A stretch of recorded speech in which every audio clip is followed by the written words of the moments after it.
presentarlo. Yo creo que lo conocéis todos, pues es el Pablico. El Pablico que fumaba Tubi, que nos dio un concierto famoso con Diego y con Farled y tal, ¿no? Y que luego se nos ha hecho científico, mira tú, cómo prospera. Entonces, bueno, yo estoy seguro que no voy a entender nada. Pero también estoy seguro que se me va a caer la web, ¿no? Porque es lo que os digo muchas veces.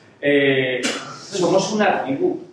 Y ver que gente de nuestra tribu tira para adelante ¿no? Y que aquí se hable de algo más que la revolución ideológica y todas esas cosas, pues como que nos da mucho morbo, ¿no?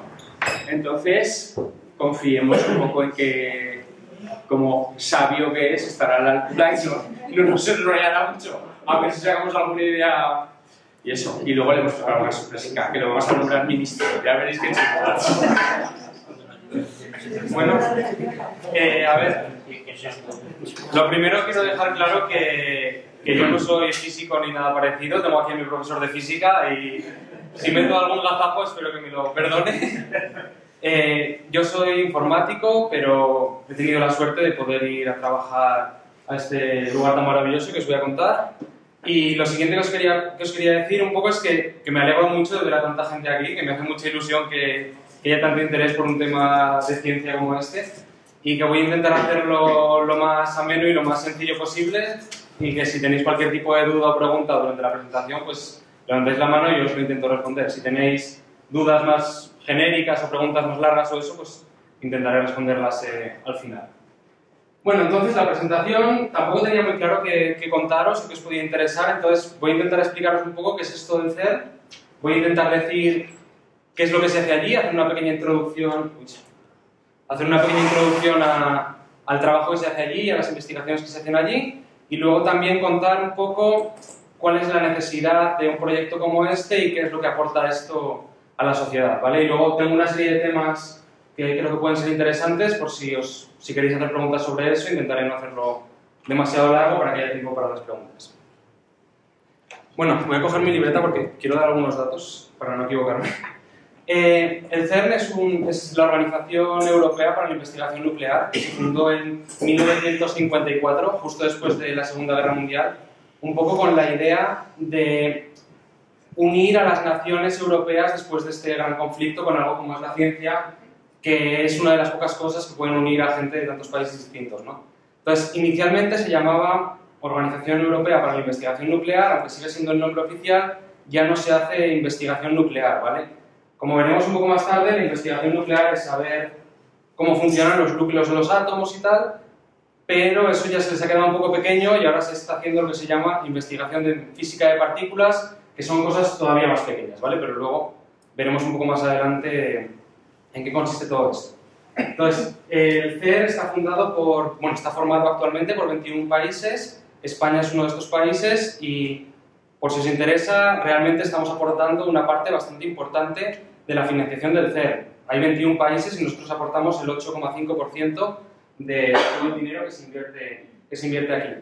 Hay unos 2.500 trabajadores pagados y trabajando para el CERN, pero además de eso hay unas 9.000 personas que son como personal externo de universidades o de personal de todo el mundo que viene aquí a realizar investigaciones.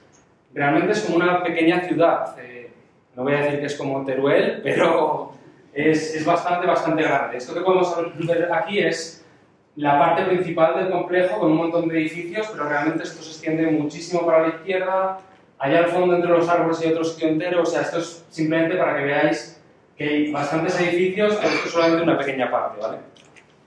Luego, lo siguiente que os quería contar es que, claro, este centro a lo que se dedica principalmente es a investigar de qué está compuesta la materia y cuáles son las fuerzas que interaccionan con esta materia.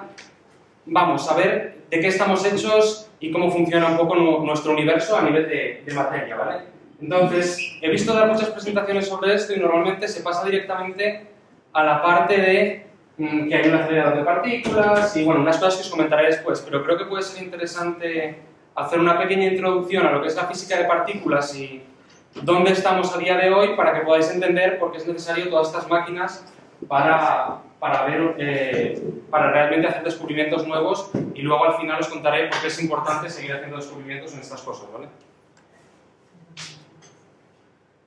Bueno, la pregunta de hoy va a ser esto, ¿qué es la materia? Me imagino, voy a intentar seguir un poco este diagrama, me imagino que hasta aquí, esto es una planta, todo el mundo entiende perfectamente que los objetos grandes pues están hechos de materia, ¿no? Entonces, aquí nosotros vemos que hay muchísimas cosas diferentes, pero me imagino que todos recordaréis del colegio o de donde sea, que realmente a un nivel un poco más pequeño todo está compuesto de cosas mucho más parecidas, ¿vale? Si hacemos un poco de zoom en cualquier objeto o en cualquier cosa que veamos a nuestro alrededor, lo siguiente que nos vamos a encontrar son con las moléculas, que son una serie de compuestos, de componentes, de piezas básicas que construyen todos los objetos que nosotros vemos, ¿vale? Y estas moléculas, a su vez, están compuestas de unos bloques muy pequeñitos que llamamos átomos. Aquí es donde entraría todo lo que conocemos como química, o bien sea química orgánica, química inorgánica, todo lo que nosotros conocemos está formado por moléculas. Y estas moléculas, a su vez, están hechas, hay un número fijo de distintos componentes para formar estas moléculas, que son los átomos. Y ahí tenemos la tabla periódica con sus distintos elementos, y cada número representa un elemento distinto con el que podemos jugar para crear este tipo de moléculas. Si pasamos un poquito al nivel siguiente, nos encontramos ya con el átomo, que son estos elementos de los que hablaba antes, que principalmente está compuesto por un electrón, que imagino que a todos al menos sonará la palabra, y por un núcleo. Este átomo, realmente la fuerza más importante que está funcionando a este nivel de aquí es la fuerza electromagnética, ¿vale? Imagino que muchos recordaréis que el electrón tiene carga negativa, el núcleo tiene carga positiva, por lo tanto se atraen y eso es lo que mantiene unidos a este electrón y a este núcleo para formar un átomo. Los distintos elementos se diferencian entre sí en que tengan un número distinto de electrones o más o menos carga en el núcleo, por decirlo de alguna forma sencilla. Bueno, hasta aquí, ¿todo bien? Lo que os he dicho, si queréis interrumpir porque no entendéis alguna cosa, me lo decís. Si meto la gamba de forma muy grave, pues que me interrumpa alguien, porque yo sé esto porque me interesa siempre mucho el tema y porque he tenido la oportunidad de hablar con muchos físicos, pero puedo cometer algún error, ¿vale? Entonces, el siguiente paso, si hacemos un poco más de zoom aquí, entraríamos ya a lo que sería el núcleo, ¿vale? Hemos dicho que el electrón tenía carga negativa y el núcleo carga positiva, y si miramos dentro, podemos ver que el núcleo está formado por una serie de partículas que llamamos en genérico nucleones, ¿vale? Que son los componentes del núcleo. Y tenemos dos tipos. Tenemos los neutrones, que no tienen carga, y los protones, que tienen carga positiva.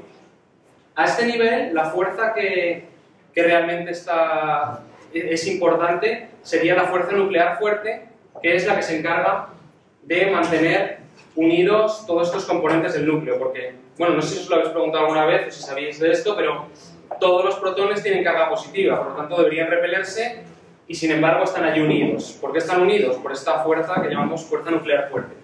Entonces, a este nivel tratamos con esta fuerza. A un nivel un poquito más superior, si miramos cada uno de estos componentes, podemos ver que un protón o un neutrón realmente están formados por unas partículas todavía más pequeñas que se llaman quarks, que también están unidos a su vez por la fuerza nuclear fuerte, ¿vale?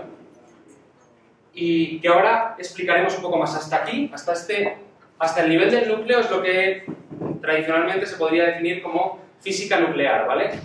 Todo lo que sea más allá de allí, coloquialmente podemos decir que sería ya física de partículas. Bueno, todo es física de partículas.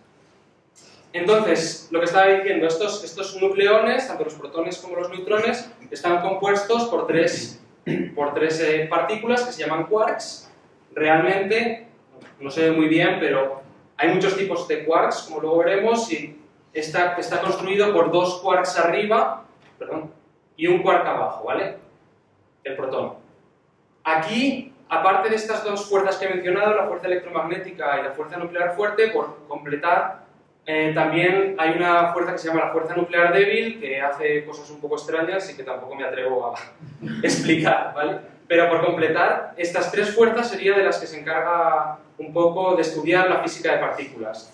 Hay una fuerza más, que es la fuerza de la gravedad, que imagino que todos conocéis, y que hasta el día de hoy no se ha conseguido hacer una teoría que unifique las cuatro fuerzas. De momento estas tres irían por un lado en lo que es la física de partículas y la gravedad iría por otro lado en lo que es la relatividad de Einstein y estas cosas. Luego, si a alguien le interesa, existen teorías que están todavía por confirmar que intentan unificar las cuatro fuerzas y bueno, muchas aproximaciones muy interesantes. Entonces, como vemos, la materia, conforme avanzamos de nivel y vamos mirando cada vez cosas más pequeñas y más pequeñas, vemos que cada vez se descompone en trocitos más pequeños. Y hasta llegar a un punto que a día de hoy vemos que, por ejemplo, cosas elementales serían el electrón o estos quarks que hemos visto ahora. ¿Alguna pregunta sobre esto? Bueno, esto puede dar un poco de miedo, pero simplemente para que lo veáis y para que os hagáis una idea de cómo funciona. Esto sería las partículas que tenemos ahora mismo dentro de lo que se conoce como el modelo estándar de la física, que intenta explicar lo que hemos dicho, qué es la materia y cómo interacciona mediante distintas fuerzas, ¿vale? Entonces, tenemos una teoría, desde hace ya muchos años, ha sido mejorando, que se llama el modelo estándar de la física de partículas, que predice que existan estas partículas. Entonces, lo que quiero destacar de aquí, básicamente, es que todo este lado de aquí, estas tres columnas, es lo que llamamos materia, y esta columna de aquí es lo que llamamos fuerzas, ¿vale? Estas son partículas, así, el fotón, por ejemplo, es la partícula asociada a la fuerza electromagnética, el gluón es la partícula asociada a la fuerza nuclear fuerte, estas dos están asociadas a la fuerza nuclear débil, pero, como digo, no tenemos una partícula para la gravedad porque no está dentro de este modelo, ¿vale? Y todo esto sería lo que serían partículas de masa. Para que os hagáis una idea, todo lo que hemos visto antes está formado por estos dos quarks, arriba y abajo, y el electrón, ¿vale? O sea, todo nuestro mundo, todo lo que vemos, al menos a nivel cotidiano, está formado solamente por estos dos quarks y este electrón. Y os dais cuenta de que tenemos realmente muchas más cosas por aquí.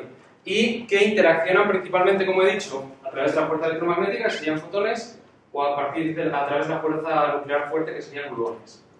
No os quiero liar más, si luego alguien tiene alguna pregunta sobre esto, os puedo contar más cosas. Vale. Aquí es la parte arriesgada de la charla, ¿vale? Estáis haciendo un poco de conejillos de indias, porque yo cuando he visto explicar esto otras veces, me ha dado la impresión de que la gente no entendía un poco la siguiente parte. Y voy a intentar explicaros esto, que mucha gente considera que es algo avanzado, pero que realmente yo creo que puede ser muy simple, para ver si ayuda a comprender realmente para qué sirven los aceleradores de partículas y cómo funcionan un poco, ¿vale? Si intentamos mirar un poco más allá de esto que hemos visto antes, que serían los quarks, los electrones, los protones, una de las interpretaciones más conocidas nos dice que todo realmente se está basando en campos, ¿vale? Que lo fundamental no son las partículas, sino que son los campos. ¿Y qué es un campo? Pues un campo nos lo podríamos imaginar como si vemos, por ejemplo, la superficie del agua, ¿vale? Como un plano. Aquí vamos a representar todo en dos dimensiones porque realmente necesitamos una dimensión extra. Todo esto habría que verlo en tres dimensiones más una, pero no se puede pintar en esta manera. Entonces, es como si fuéramos una simplificación en dos dimensiones de lo que sería en realidad. E insisto, esto es una gran simplificación de lo que pasa y si alguien lo entiende de verdad, que no me pele mucho después de la charla porque lo he intentado simplificar bastante. Entonces, la idea es que para cada punto del espacio, para cada punto que tenemos aquí, tendríamos un valor diferente. Un campo sería el conjunto de todos los valores. Estos son como unas barritas que pueden estar más altas o más bajas en función del valor que tenga el campo en ese punto. Aquí podríamos ver que están todas al nivel más bajo, ¿vale? Por ejemplo, aquí podemos ver que algunas barras están más altas que otras, ¿vale? Esto querría decir que aquí el campo tendría un valor 0 en este punto y aquí podría tener un valor un poco más alto o diferente. Esto es lo que llamamos una perturbación en el campo, ¿vale? Normalmente el campo está a nivel 0, pero si está perturbado, luego diremos por qué puede estarlo, realmente veríamos que los valores del campo son distintos en distintos puntos, ¿vale? Entonces, bueno, voy a explicarlo yo. A ver, lo que esta teoría dice es que lo fundamental son los campos y que las partículas que vemos no son más que ondas o perturbaciones en estos campos, ¿vale? Podríamos imaginarnos, si esto es la superficie del agua, si la vemos quieta, vemos que está toda al mismo nivel, no hay ningún tipo de perturbación. Si tiramos una piedra y se genera una onda, veremos que hay partes más altas, partes más bajas, que se van moviendo, ¿vale? Eso es lo que nosotros entendemos, bueno, nosotros, los que entienden, dicen que es algo más fundamental que las partículas, que son campos en los que las ondas que se forman en esos campos a nosotros nos parecen partículas, ¿vale? Como es bastante difícil hacer estos dibujos, vamos a hacer una simplificación y vamos a hacer una rayita cuando queramos decir que hay una onda en este campo. Con esto queremos decir que hay una partícula en ese campo, por así decirlo, ¿vale? Simplificando mucho. Y también vamos a quitar todo lo demás porque solo es todo, ¿vale? Cuando veamos esto queremos decir que esto es un campo liso y hay algún tipo de perturbación.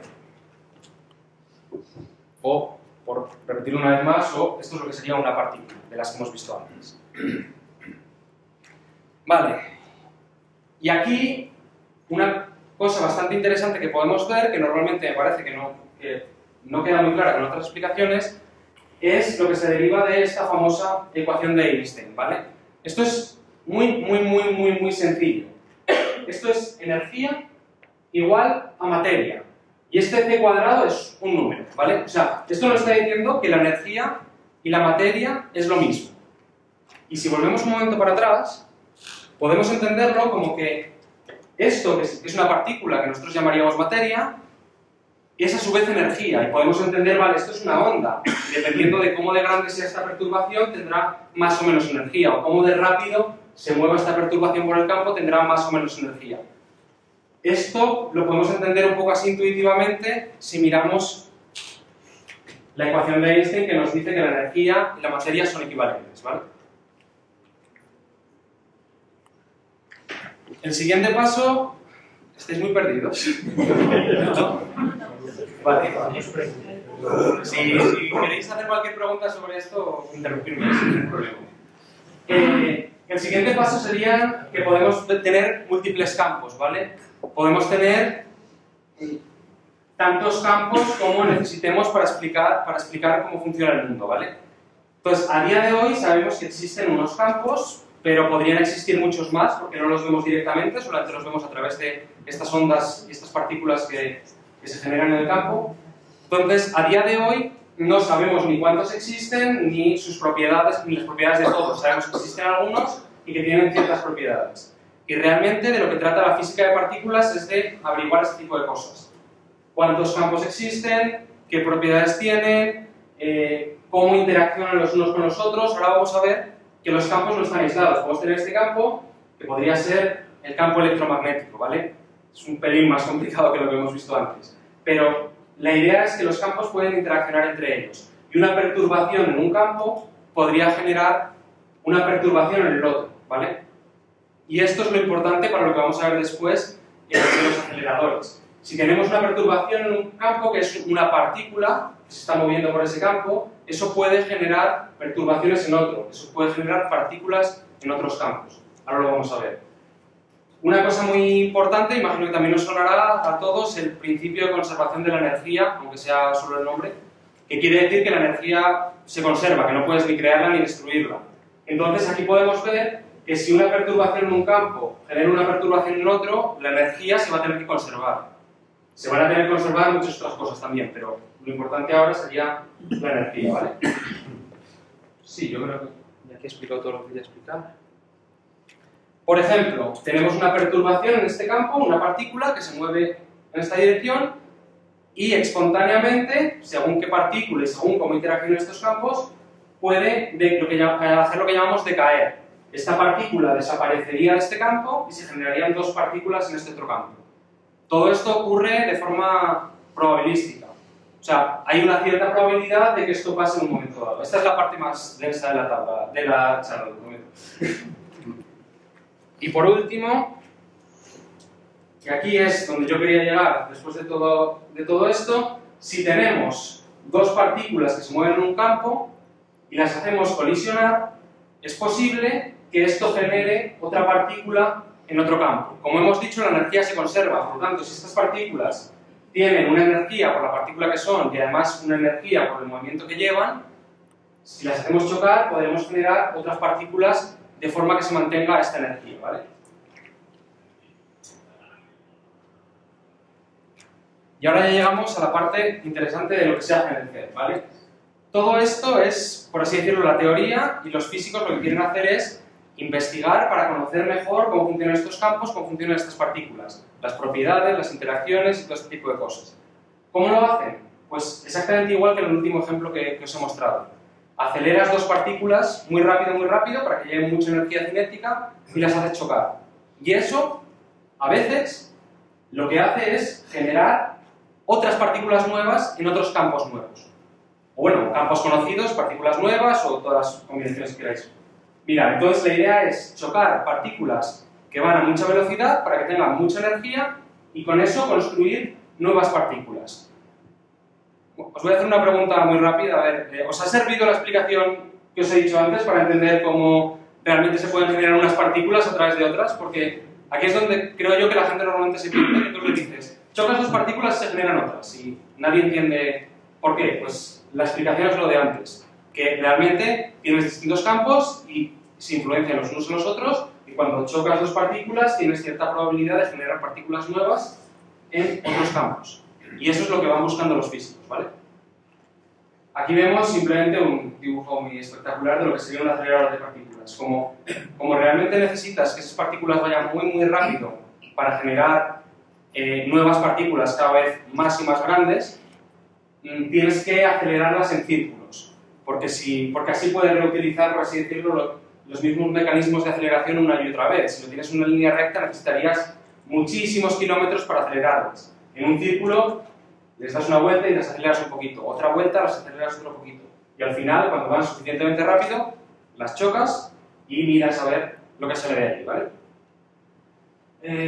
Realmente las partículas van por dos tubos diferentes, en una dirección y en la otra, y solamente se cruzan estos tubos cuando quieres chocar estas partículas. ¿Y cómo las aceleras? Uy, la respuesta rápida ahora y la respuesta larga después si queréis. Las partículas normalmente normalmente no, yo creo que siempre, son partículas con carga eléctrica. Entonces la idea es que tú tienes unos aparatos que se llaman cavidades de radiofrecuencia, que lo que hacen es, con campos eléctricos, pegarle un empujoncito a la partícula cada vez que pasa por ellas. Puede estar aquí, cada vez que pasa la partícula le pegas un empujoncito. Además de acelerarlas, una cosa que he omitido, pero que puede ser interesante, necesitas que las partículas giren alrededor, ¿vale? Imagino que sabréis que si tú lanzas algo en línea recta, si en el vacío y tal, sigue la misma trayectoria, si no hay ninguna fuerza que le influencie. Entonces aquí queremos influenciar las partículas para que giren en círculo. Para eso, como son partículas cargadas, necesitamos poner unos imanes, que luego explicaré un poco en qué consisten, para forzar a las partículas a girar y hacer este círculo que nos interesa para que pasen muchas veces por estas cavidades de radiofrecuencia y se vayan acelerando un poquito más cada vez. No chocan. Chocan cuando quieres que choquen. ¿Están dando vueltas? No. Pero van por dos tubos distintos y entonces tienes unas girando en un sentido en un tubo, otras girando en otro sentido en el otro tubo y cuando tú quieres, en un punto, las cruzas y chocan. Eso es una conexión. Oye, Pablo, que esto es toda una investigación que en la naturaleza en realidad no ocurre, ¿no? ¿Se intenta reproducir algo que ha existido o es un nuevo campo? Esto está ocurriendo constantemente.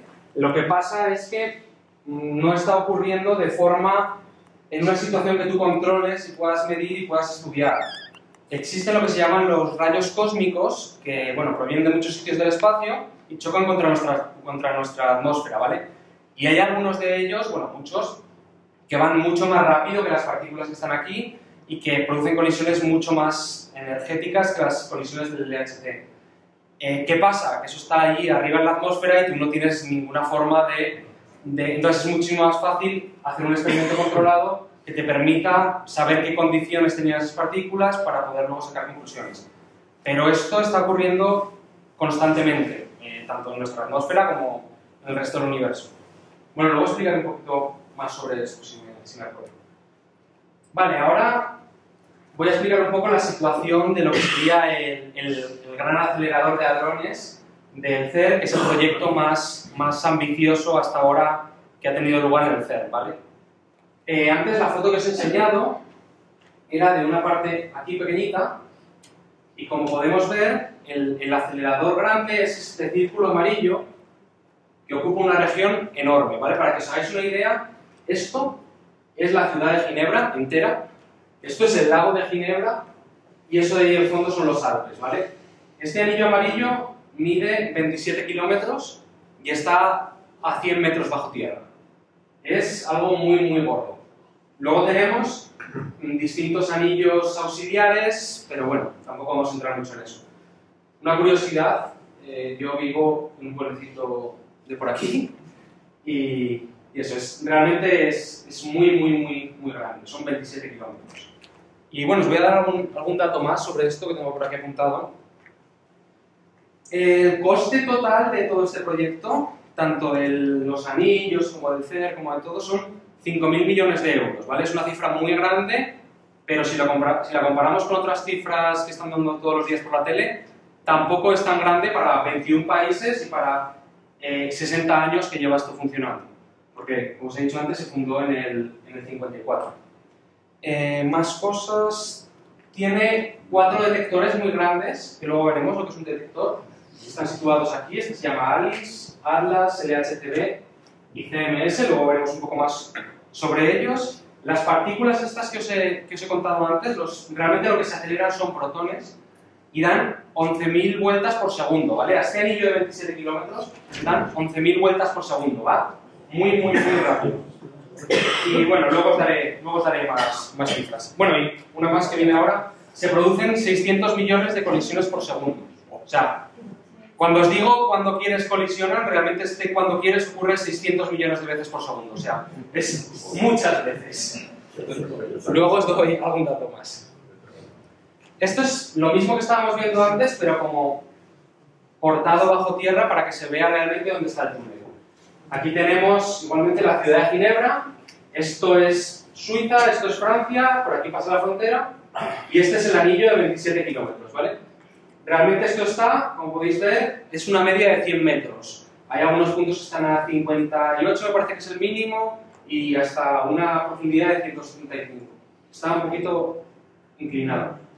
Y podemos ver aquí que tenemos los 4 detectores con sus ascensores, sus tubos enormes para bajar las piezas y toda la maquinaria.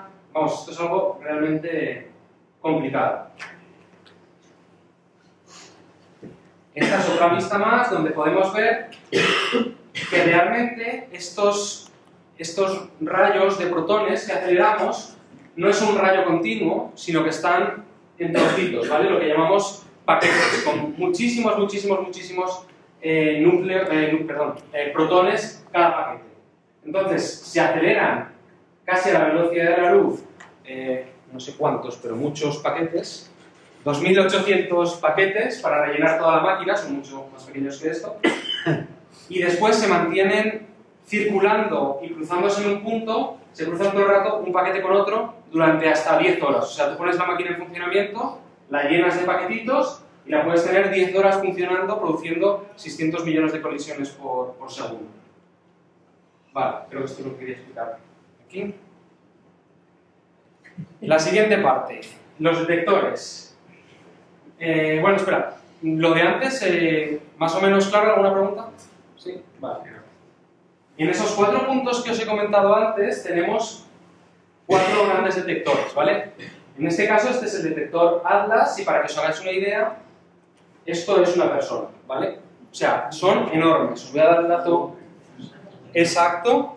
Este mide 46 metros de largo, 25 de alto y 25 de ancho. Yo estaba aquí dentro y son realmente como un edificio de 7 plantas. a 100 metros bajo tierra. Es impresionante, es una pasada. ¿Vale?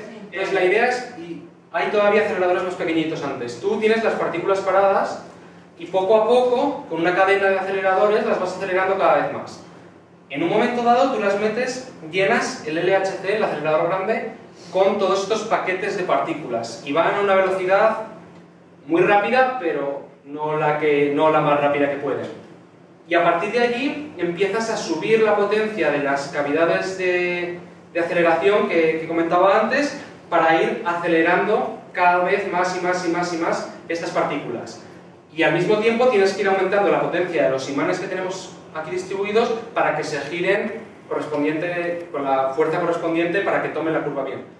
Esto, mira, no he puesto ninguna foto, pero hay unos paneles de control que se pueden mirar incluso por internet que te muestran en cada momento pues, si hay partículas o no, a qué velocidad van, o sea, está todo perfectamente controlado. Hay gente siempre en una sala de control mirando para asegurarse de que vaya bien. Lo que intentamos ahí, como principio, es controlar la energía. Sí. Entonces tenemos que saber realmente cómo se produce. Sí, es muy muy importante saber la energía, por lo que tú dices, porque luego tú vas a tener una colisión y la energía es un parámetro clave para saber realmente lo que ha pasado allí. Si la energía es distinta, puede que lo que tú estés viendo sea una cosa diferente. Entonces, es muy importante saber exactamente qué energía se tiene. Y hay muchas formas repartidas a lo largo del acelerador para medir exactamente qué energía se tiene. Y el otro problema, si no supieses la energía que tienen, es que se te podrían chocar contra las paredes del túnel o lo que sea, porque necesitas saber la energía exacta para curvarlas exactamente lo que necesites y no salgan disparadas en línea recta. No. Vale. Me gusta mucho la física. A ver, esto es el detector. Ahora vamos a ver como si dijéramos una rodaja de este detector, ¿vale? Si vemos todo de forma transversal, lo mismo aquí personitas, para que os hagáis una idea del tamaño, podemos ver que, o sea, los haces vendrían aquí perpendicularmente, ¿vale? Y aquí en el centro se produciría la colisión. ¿Qué es lo que necesitan los físicos? Los físicos necesitan saber varias cosas sobre estas partículas que se producen. Necesitan saber, primero, la trayectoria de estas partículas y además necesitan saber la energía y la masa de las partículas, ¿vale? Entonces la idea es que este detector está formado por un montón de capas distintas, cada una hace una cosa específica, que ahora os explicaré en la siguiente transparencia, y la idea es que cada capa te va a dar cierta información importante para después reconstruir lo que está pasando allí. Aquí podemos ver estas cosas naranjas, ¿vale? Que son unos imanes superconductores muy potentes. Lo tengo por aquí, creo que estamos hablando de imanes 100.000 veces más potentes que el campo magnético de la Tierra, o sea, son muy potentes, que se utilizan para desviar estas partículas. Ahora veremos cuál es el interés de desviar las partículas. Entonces, este es otro imán, no es como los de antes, pero hace la misma función. La idea es generar un campo magnético en el punto de colisión, de forma que las partículas no sigan líneas rectas, sino que sigan líneas curvas. Si tú conoces con mucha precisión la energía de las partículas, la intensidad de ese campo y puedes medir la curvatura, puedes sacar muchísimos datos sobre estas partículas, ¿vale? Entonces, bueno, os explico rápidamente algunas capas. Esto sería un detector de silicio, que esto es lo más parecido a la cámara de fotos que decíamos antes, que nos dice exactamente cómo se curvan las partículas para poder después deducir propiedades. Sí, muy buena observación. Aquí tenemos realmente dos partículas que tienen carga cero, las que están, no se ve muy bien, está un poco pequeño. Tienen línea discontinua y estas van rectas, ¿vale? Y realmente, como no tienen carga, el detector de silicio, la cámara de fotos, no es capaz de verlas. Son líneas discontinuas porque tú no eres capaz de verlas. Pero sí que eres capaz de ver la energía que depositan en los calorímetros, el tamaño de esta mancha. Entonces, si ves que no ha dejado línea y que ha dejado una mancha, puedes deducir que ha ido en línea recta. Pero sí, es una muy buena pregunta. Esto es como se ve desde la sala de control, por así decirlo, una colisión en concreto, ¿vale? Esto sería el detector entero. El punto de colisión está aquí.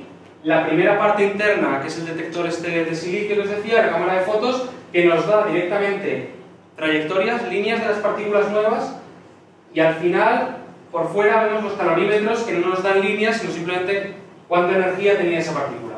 Después, con ordenadores, ahora explicaré un poco, veremos que, claro, esto está tomando 40 millones de fotografías como estas por segundo. Yo os he dicho que funciona igual durante 10 horas y luego están un par de horas rellenando y otra vez, y esto durante meses.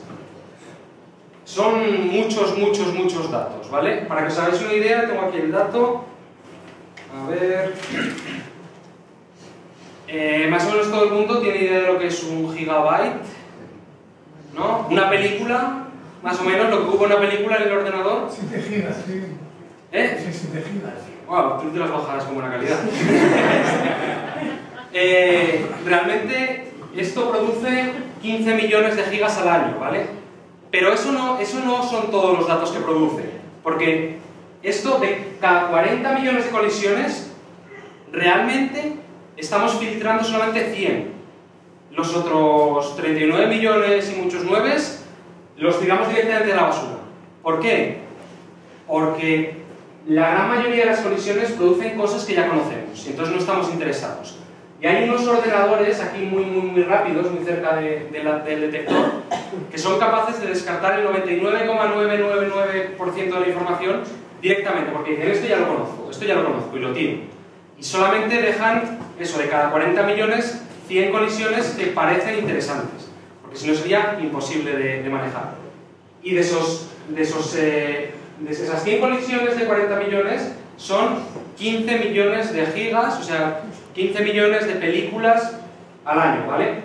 Si ponemos esto en una torre de CDs, está muy gráfico. Allí en el Museo del CERN tienen una torre de CDs que mediría 20 kilómetros de altura. Un CD encima de otro, esa es la información que se produce cada año en los detectores del LHC. Vale, luego si queréis al final cuando termine, no sé cómo voy de tiempo. Bien.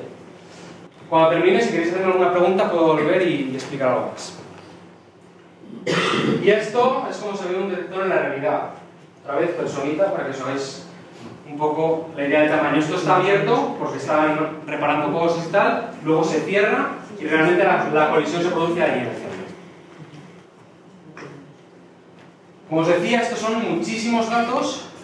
Aquí entra la parte en la que trabajaba yo, ¿vale? Todo lo que os he contado antes podéis saber que seguramente tengo muchos errores porque yo lo sé porque me lo han contado.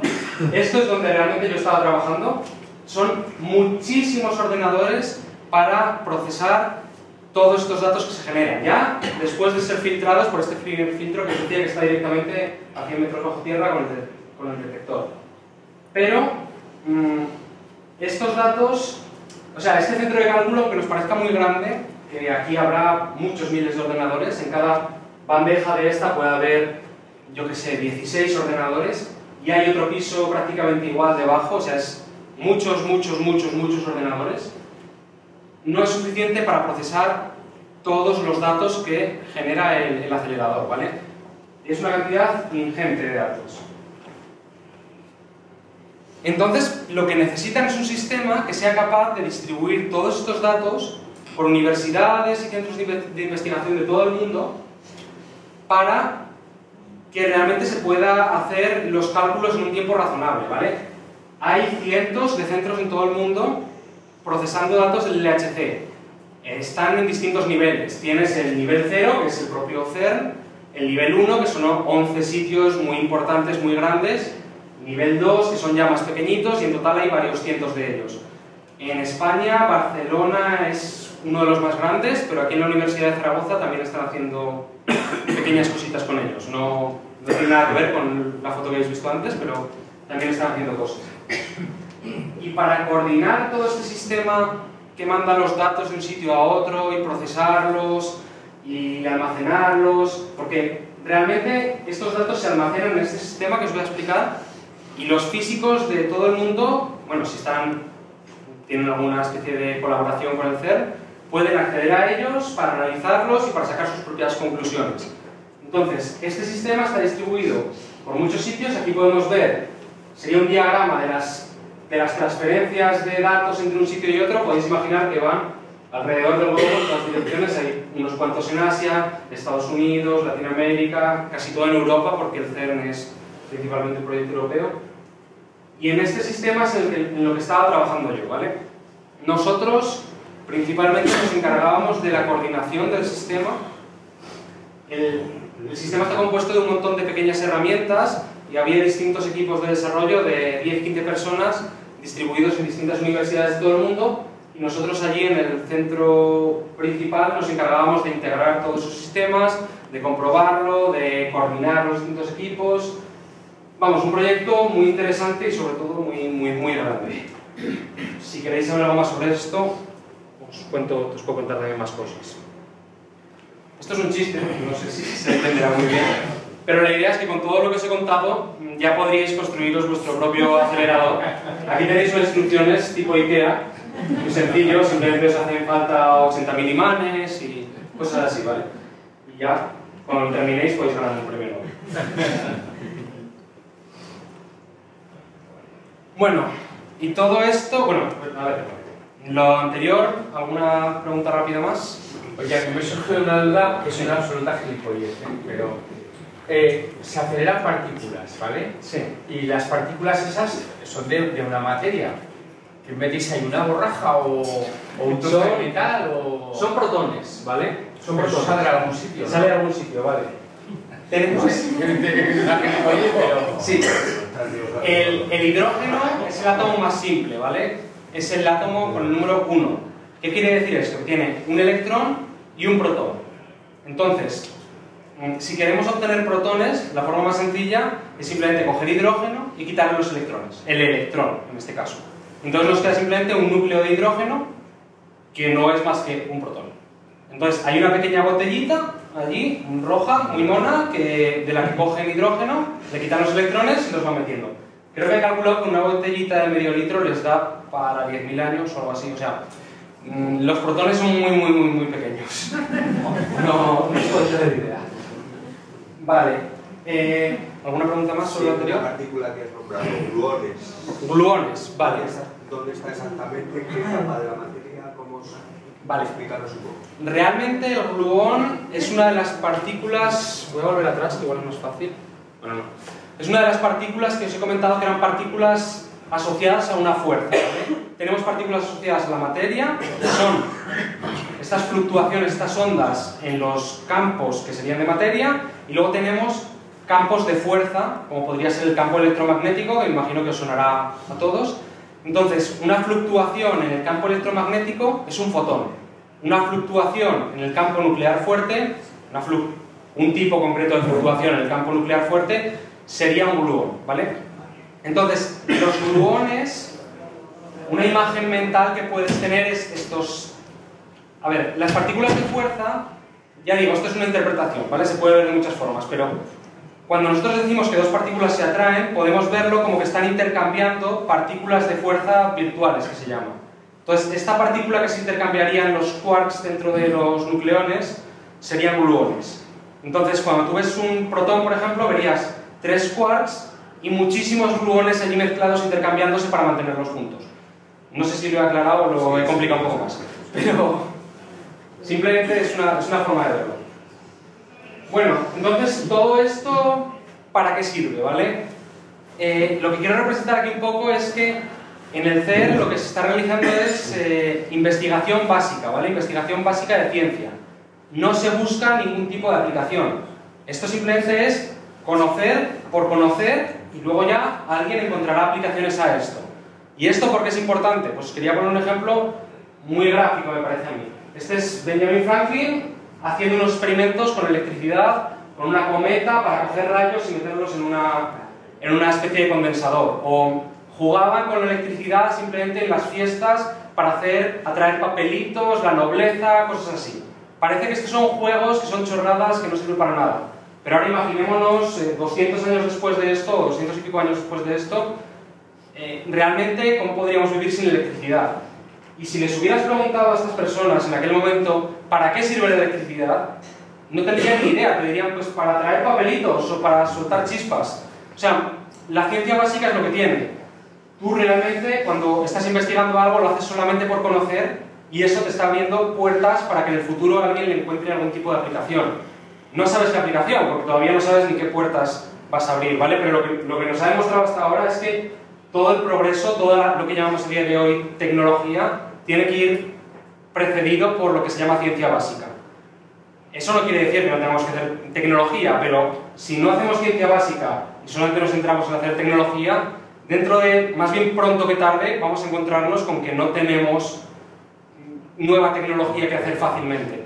Mientras que si vamos haciendo ciencia básica, no todo tiene que ser como LHC, cosas enormes, sino desde lo pequeño hasta lo grande, la tecnología podrá avanzar más rápido o incluso avanzar, porque si no, en un momento dado, tocará este hecho. O sea que esto es como si dijéramos ciencia básica medio y largo plazo, pero también podemos ver que, aunque no sea el objetivo del CERN, podemos ver que hay un montón de resultados prácticos utilizables a día de hoy como efectos secundarios, ¿vale? No es lo que pretenden, pero se está consiguiendo y puede ser muy útil para la sociedad. Ejemplo, hay muchísimos, ¿vale? He escogido dos, que son los que más interesantes me parecen.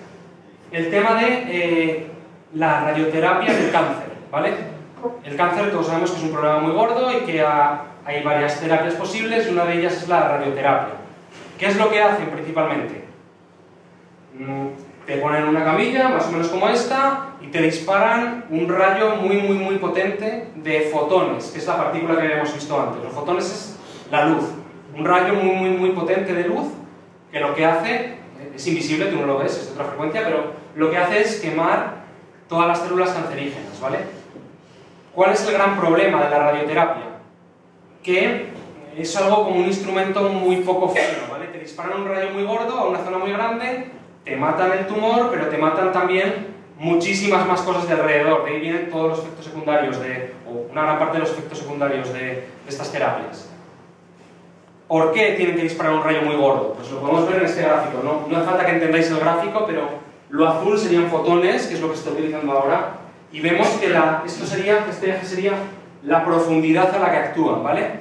Vemos que actúan a una profundidad muy superficial, o sea, esto es la energía que depositan dependiendo de la profundidad, como de dentro lo tenemos, y vemos que entre 2 y 4 centímetros depositan una gran parte de la energía y luego una parte muy alta de energía hasta una profundidad muy grande. Esto quiere decir, es un chorro muy gordo y destruye mucho.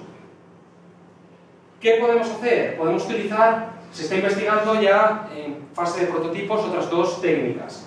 Usar protones, que sería la línea roja, que como vemos tiene muy bajito, sube bastante rápido y baja muy rápido. Esto nos da un pico. Esto sería como cortar con un machete o cortar con un bisturí.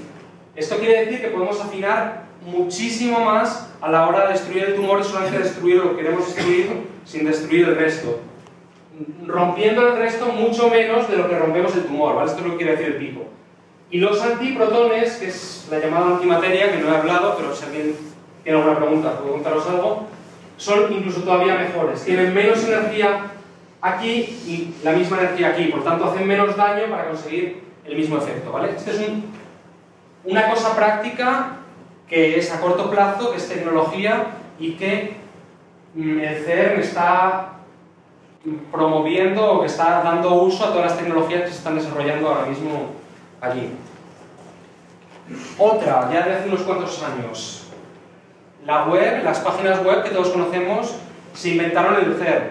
¿Por qué? Porque los físicos tenían la necesidad de compartir información, de poner documentos enlazados y todo ese tipo de cosas. Entonces, como tenían esa necesidad para ellos, cuando tienes proyectos que llevan todo al límite, tienes necesidades que también van al límite y generas tecnología como esta, que después ha evolucionado mucho, pero que inicialmente se creó en el CERN y que yo no sabría valorar la cantidad económica que vale a día de hoy la web. Seguro que muchísimo más que los 5.000 millones de euros que ha costado el CERN en todo. O sea, solamente por esta cosa pequeña lateral, me imagino que será muchísimo más el retorno que la inversión. Pero insisto, esto no es el objetivo del CERN, simplemente es algo lateral, cosas que van surgiendo cuando empujas todo un poco al límite.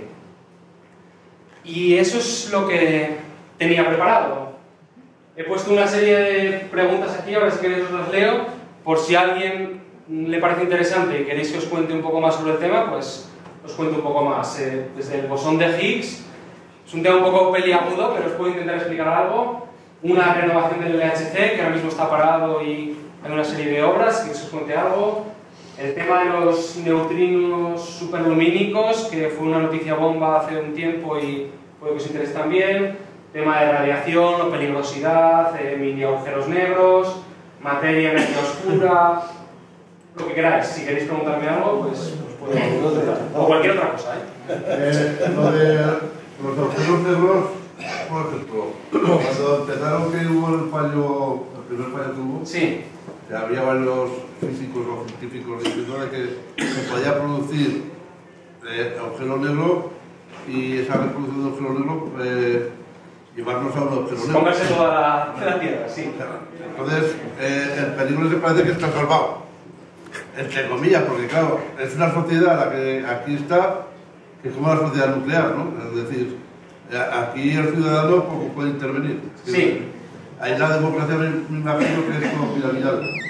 Bueno, no, realmente los equipos de trabajo son muy horizontales, evidentemente hay coordinadores, hay jefes, pero realmente cuando se va a publicar algo se revisa por todo el mundo puede dar opinión dentro del equipo de trabajo. No estoy diciendo que cualquiera pueda allí meter y decir lo que sea, pero dentro de los distintos equipos de trabajo, que son miles de personas, se trabaja de una forma bastante horizontal.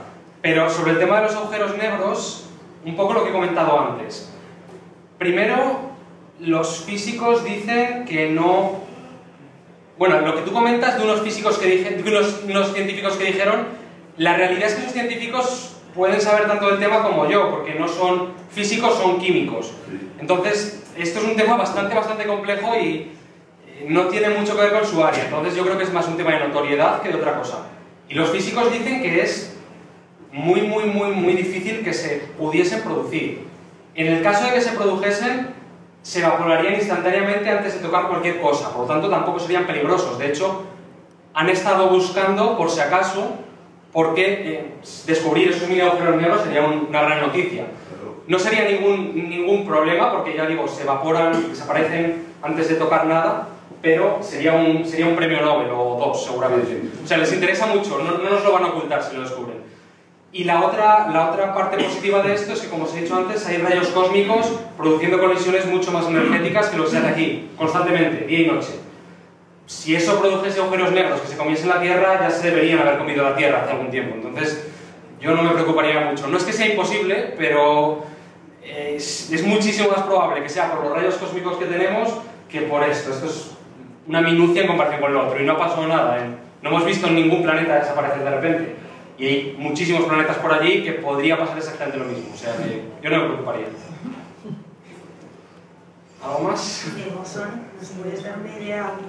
Vale, este es un tema más peliagudo que no controlo mucho, pero lo puedo intentar explicar, ¿vale?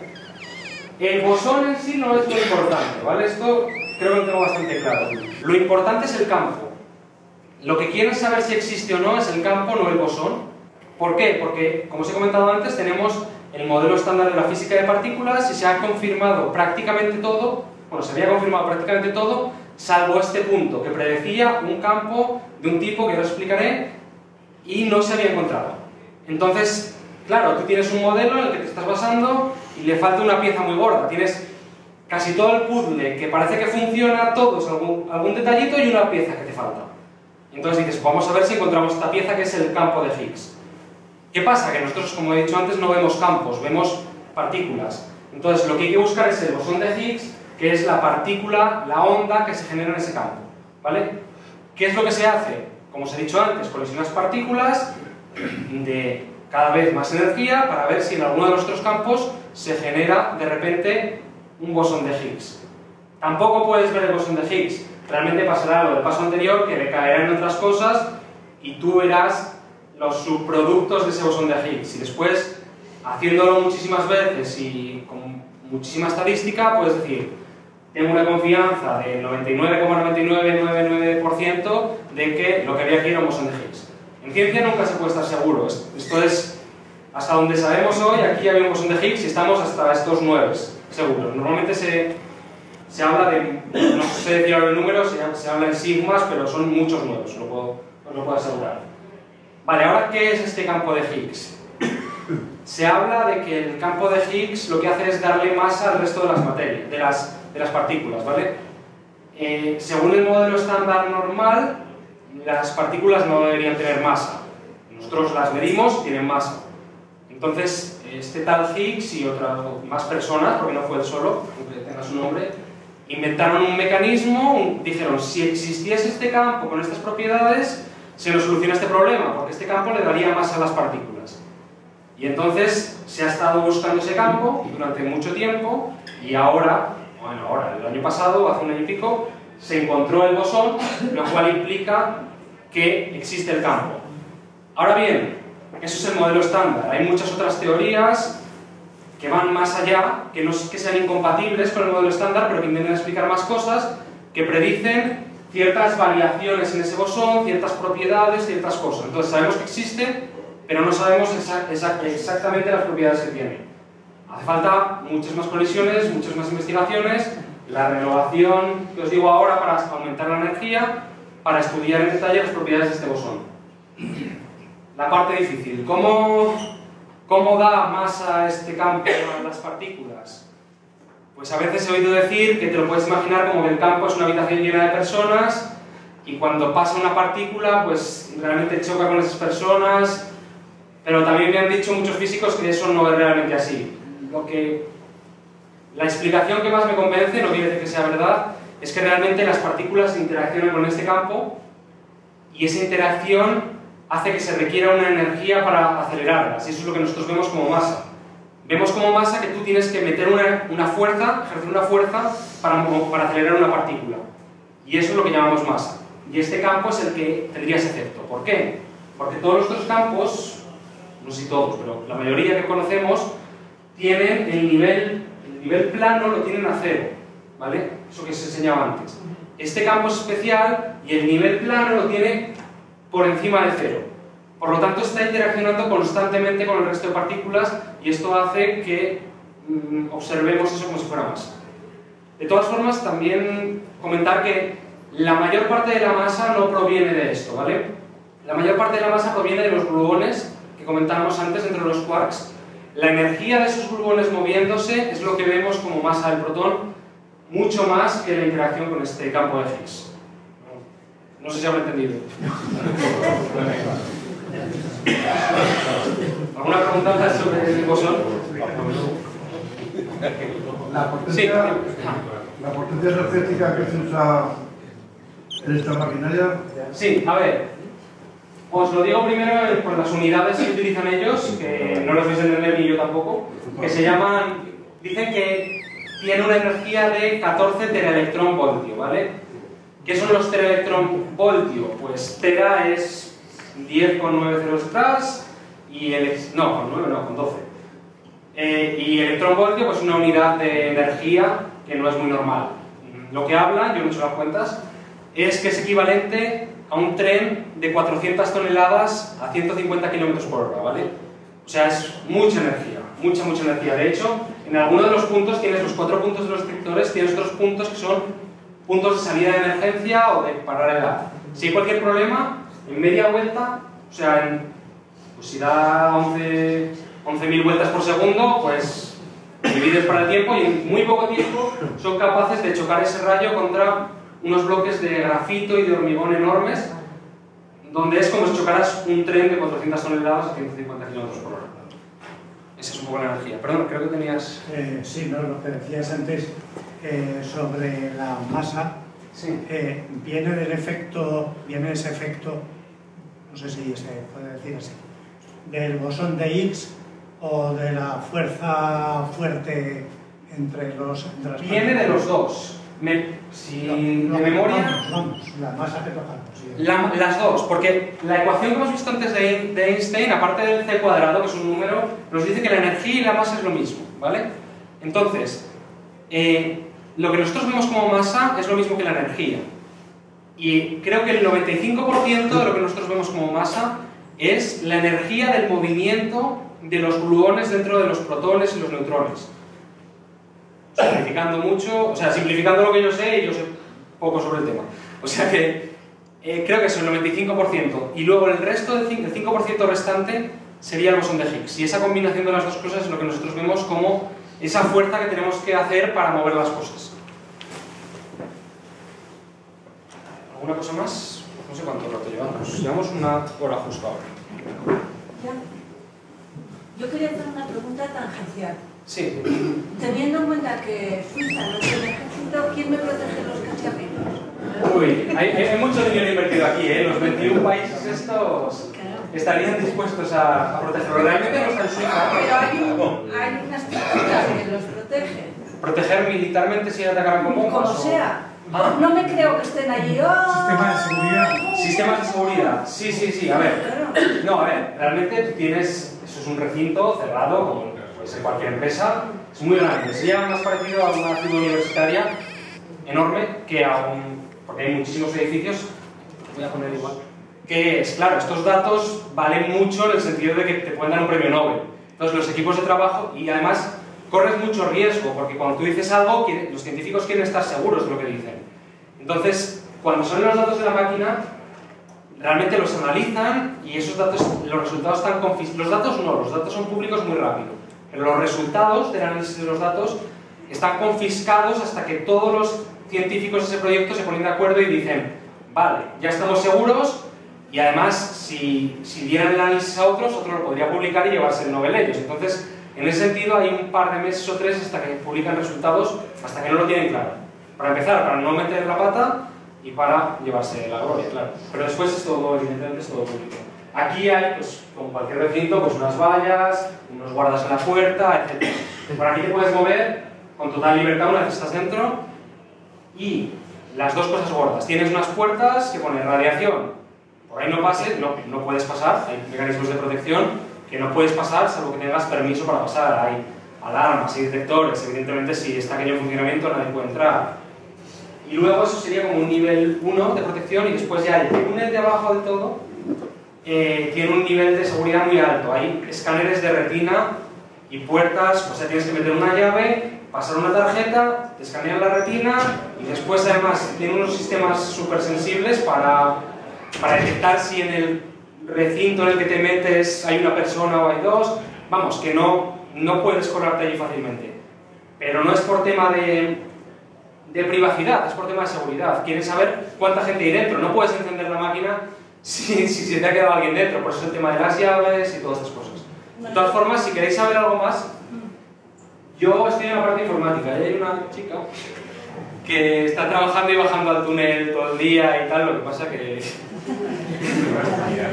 no quería contar muchas cosas sobre esto. Pero yo os digo, ella está trabajando ahora y baja el túnel y tal, yo estaba delante del ordenador todo el día. Los datos que transmites o se transmiten a lo largo de todo el mundo lo hacen por satélite o por un circuito exclusivamente cerrado entre universidades. Yo creo que es el internet normal. Sí que se han mejorado tramos de internet, conexiones entre países para hacerlas más grandes, para soportar todo este tráfico de datos, pero yo creo que son las mismas conexiones de internet normal, pero como si dijéramos han cogido las gordas y además las han ampliado para que sea capaz de llevar el tráfico normal y ese tráfico, pero es internet normal estándar. Una curiosidad, el CER fue de los primeros sitios donde hubo internet. El CER inventó la web, pero no internet. Internet es una cosa del ejército americano, pero me parece que el primer sitio de los primeros fuera de Estados Unidos que se conectó fue el CER, y durante muchísimos años todo el tráfico de internet de Europa ha pasado por ese centro de cálculo que habéis visto antes, por esa sala con ordenadores. O sea, es internet normal, pero el CER juega un papel muy importante en ese internet normal. Que eso es un superordenador. Realmente son ordenadores normales, un poquito de la gama alta que te puedes comprar en cualquier tienda, un poquito más que la alta, pero muchos. Más que un gran ordenador, son muchos ordenadores normales conectados entre sí. Sale más barato. ¿Alguna pregunta más? En Estados Unidos también hay otro CER paralelo a este. Hay otro acelerador que ahora se llama, el laboratorio se llama Fermilab, el acelerador no me acuerdo ahora cómo se llama, Tevatron puede ser, que hace poco le quitaron la financiación porque, claro, como había ganado la carrera, por así decirlo, Europa, pues le quitaron la financiación y estuvo a punto de que todo este tinglado se hiciera en Estados Unidos en vez de aquí, pero al final la carrera de la financiación, porque al final es dinero, lo único que cuenta, se la llevó a Europa y eso está muy bien, porque al final, aparte de esto que os he contado antes, claro, España no pone ese dinero y ya está. No, realmente ese dinero tiene que revertir en España, y revierte de dos formas. Primero, revierte porque pagan a gente española para que trabaje allí, a institutos españoles, a universidades españolas, que es mucho dinero, y también porque contratan con empresas españolas para que desarrolle la proporción de piezas que le toque según el dinero que pone de todas las máquinas. Un ejemplo concreto, no me acuerdo del nombre, pero hay una empresa por el País Vasco que habría sido imposible montar, es una empresa de imanes que a día de hoy es, hasta donde yo sé, es una empresa que va bastante bien y que no habría sido viable si no hubiera habido una inversión inicial del CER en esa empresa para comprarles un porcentaje de los imanes. ¿Qué pasa? Que se mete muchísimo dinero en esa empresa para estos imanes, se desarrolla la tecnología y después la empresa se queda con esa tecnología. Por lo tanto, puede producir cosas nuevas, completamente distintas, bueno, siempre dentro del tema de los imanes, que no habría sido posible producir sin esa inversión. Y estás creando, por así decirlo, empresa tecnológica en España gracias a este tipo de inversiones. Durante muchos años lo único que podíamos exportar, es muy triste, pero es así, son los sanitarios de todo, los sanitarios Roca. No había más tecnología en España para exportar. A día de hoy hay muchísimas empresas que hacen cosas para el CER y que mejoran su tecnología o están más a nivel puntero gracias al CER. Es un tipo de retorno, por así decirlo. Fíjate, yo no puedo dudar de ti porque te conozco desde pequeña y nunca me has mentido. Pero estoy absolutamente segura de que en ese cacharro hay una parte totalmente restringida donde se lleva una investigación paralela.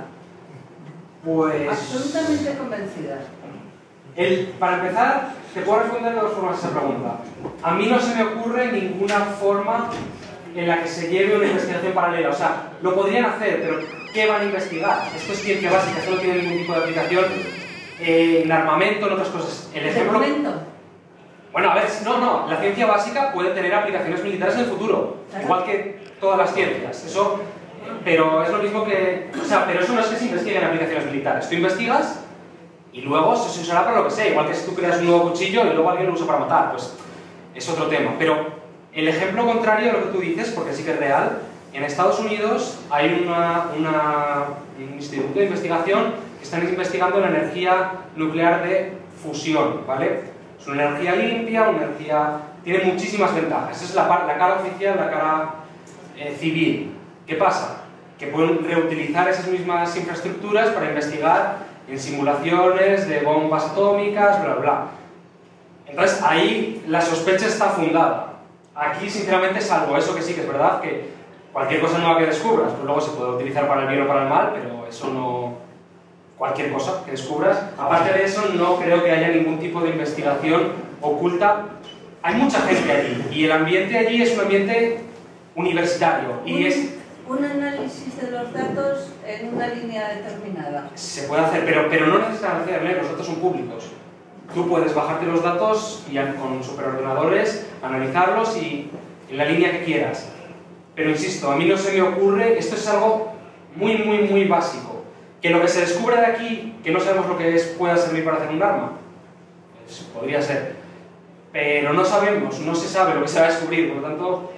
Yo no veo ningún tipo de temor. Además, otra cosa es que esto se creó específicamente después de la Segunda Guerra Mundial, con el propósito de pacificar Europa, de compartir tecnología civil, de migrar todo lo que era tecnología militar a tecnología civil. Y a día de hoy, vale, nos llevamos todos muy bien, pero antes colaborar con los alemanes para hacer investigación militar, me lo imagino, cuanto menos poco probable. Pero vamos, yo lo veo, investigación secreta y todo esto que... yo lo veo bastante improbable. A ver, no puede ser, pero yo no lo veo. ¿Alguna pregunta más? No sé cuánto. ¿Cuál sería un poco la continuidad del CER? Porque tiene un límite de potencia, tiene un límite, o sea, tanto en la renovación que apuntabas ahí, como en futuros aceleradores o máquinas para seguir investigando, profundizando en la materia. Vale. A ver, la idea es que este acelerador ahora mismo está funcionando a la mitad de la potencia que podría tener, por ese fallo que comentabas tú antes al principio. Estos son un montón de imanes. A ver, os cuento algún dato más interesante ya que me aprovecho. Realmente en el acelerador está el punto más caliente y el punto más frío del universo, hasta donde conocemos. La colisión es el punto más caliente y el resto de sus imanes son unos imanes muy especiales que están a una temperatura de menos 273 con algo, grados bajo cero, no sé cuántos son, pero bueno, muy frío, y realmente es más frío que en el espacio exterior, ¿vale? Entonces, la idea es que esos imanes van conectados unos a otros, con una serie de conexiones, y pasan una cantidad de energía enorme. Estamos hablando creo que de 10.000 amperios por imán, hay 9.000 y pico imanes, y eso es como 1000 veces más de lo que consume por imán, por conexión 1000 veces más de lo que consume toda una casa en un día, ¿vale? En un momentito. Entonces, esas conexiones entre imanes se pensaba o se hicieron de forma que fuesen lo suficientemente seguras, pero por temas de presupuesto y la Unión Europea o gobiernos presionaban que había que encenderlo, y el último imán que se conectó deprisa y corriendo, y esa conexión reventó a las pocas horas de encenderse. O sea, al final, aquí hay mucho tema de política. Los políticos dijeron, se tiene que encender ya. Hicieron la conexión deprisa y corriendo y reventó justo por ahí. No es una excusa, porque la podrían haber hecho bien, pero es casualidad, ¿no? Y entonces se dieron cuenta de que tenían que revisar todas las conexiones antes de subirlo a la energía máxima. Siguiente paso, subirlo. Ahora está actualizando muchísimas cosas. Por ejemplo, ya que no quiero hablar, lo cuento yo, se está encargando de una serie de proyectos de... Allá abajo sí que hay cierta radiación, ¿vale? En algunos puntos hay como ese rayo tiene mucha energía y tiene cierta radiación. Entonces, en algunos puntos no se sabía exactamente cuánta radiación iba a haber y se colocaron equipos y ahora se ha medido, hay más radiación de la que los equipos pueden soportar, por lo tanto hay que hacer trabajos de mover esos equipos a otros sitios. Además, como eso es radiactivo, pues lo apagas, tienes que esperar una serie de días a que la radiación desaparezca por completo para que pueda entrar gente allí, etcétera, etcétera. Entonces, va a ser 1 año y medio, 2 años de reparaciones, de comprobaciones, de actualizaciones para ponerlo a la energía real, a la energía que debía haber tenido inicialmente. Después hay un proyecto del Super LHC, que es subir más energía, y después de eso hay un proyecto de acelerador lineal. ¿Cuál es el problema? Esto que hemos dicho consigue energías muy altas, porque utiliza protones que son muy gordos, por así decirlo. Pero, como hemos dicho, los protones tienen quarks y gluones dentro, y cuando colisionan, habéis visto las colisiones, ¿no? Es aquello que es una araña de líneas. Sirve para descubrir cosas, pero no sirve para precisión.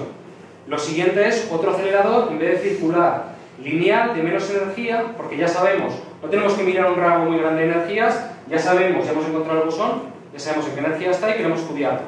Entonces, un acelerador lineal, que solamente acelera una vez, que acelera electrones y positrones, es decir, electrones y los choca. Eso te da una colisión mucho más limpia y entonces eres capaz de hacer análisis con mucha más precisión. Ese sería el futuro. Pero eso parece ser que se va a ir a Japón y que no lo vamos a tener aquí en Europa. ¿Alguna cosa más? Sí. Bueno, yo no quería hacer una pregunta física porque... Para no dejarme mal. Porque me he perdido mucho en estas cosas, ¿no? Mucha gente, yo creo, cuando lees un libro de Hawking y tal, pues la página 100 ya te pierdes y como las religiones o tienes fe, es imposible seguir. Pero quería hacer una reflexión sobre estas preguntas que se están haciendo, y es que el avance de la tecnología es tan tremendo, que claro, hablar de una partícula tan pequeña, de una energía, eso, considerado de 400 toneladas por 50 kilómetros por hora, supone una capacidad, ¿no?, de destrucción aplicada en otras formas, ya no hace falta, sí, las bombas atómicas que se conocen, pero sí lo que pone el paralelismo de que desgraciadamente que todo esto puede servir para el conocimiento, para la participación de la gente, pero está tan retrasado el control democrático de los países y tal, es tal el desfase que se lleva aquí, cada vez avanza más, que un poco es espeluznante, echas un poco la mano a la cabeza, es decir, que cada vez el control puede estar en muy pocas manos, por eso, pues bueno. Pero realmente, si lo miras fríamente, esa energía, el problema es que está muy concentrada, eso es lo difícil. Lleva 2 horas a la máquina a acelerar esa energía, tiene que estar en unas condiciones especialísimas, o sea, es increíblemente difícil hacer eso. Tú lo sacas de allí y aquello es imposible que funcione, lleva 2 horas acelerarlo y encima con no sé cuántos kilos de dinamita tienes la misma energía, o sea, es mucha energía, pero porque estamos hablando de algo muy pequeñito. eso a nivel de... hay formas muchísimo más baratas de matar, si es a lo que te refieres. Es muchísimo más fácil. Y luego otro tema, no sé, porque está un poco relacionado, que se habla en el libro de Dan Brown del Código Da Vinci, se habla de la antimateria y tal. Para hacer una bomba de antimateria, tendría que tener el LHC funcionando, no sé cuánto, pero muchos miles de años para producir la antimateria. Es que no nos hacemos idea de la cantidad, del tamaño de las partículas. Es algo pequeñísimo y necesitas cantidades ingentes para que aquello haga algo. O sea, a mí personalmente no me preocupa para nada eso. Me preocupan muchas otras cosas, pero que la investigación de aquí se pueda aplicar a usos militares a medio plazo, en 500 años, pues yo qué sé, pero a mí no me preocupa. ¿Alguien más? ¿Cómo vamos en tiempo, Raúl? No sé. Bien, no sé. Si queréis más preguntas o... Oye, una pregunta. Sí. ¿Es verdad que los neutrinos se había descubierto que tenían una velocidad superior a la velocidad de la luz? ¿Y se ha investigado algo sobre ello? Sí. Había oído que a través de un programa llamado Opera... Sí, es un experimento que realmente no está en el CERN, está en Italia, en un laboratorio que se llama Gran Sasso, pero es un experimento que consideramos partido. Se genera en el CERN, se mide...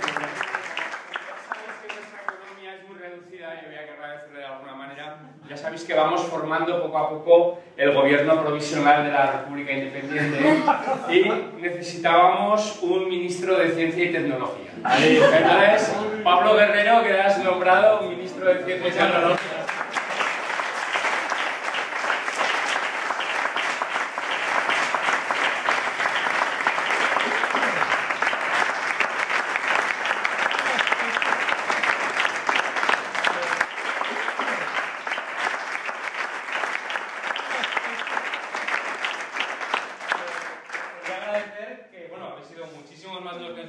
Y habéis hecho preguntas muy interesantes, así que me alegro mucho de que hayáis venido y a ver si he podido aportar algo en esto. Mañana cuando queráis.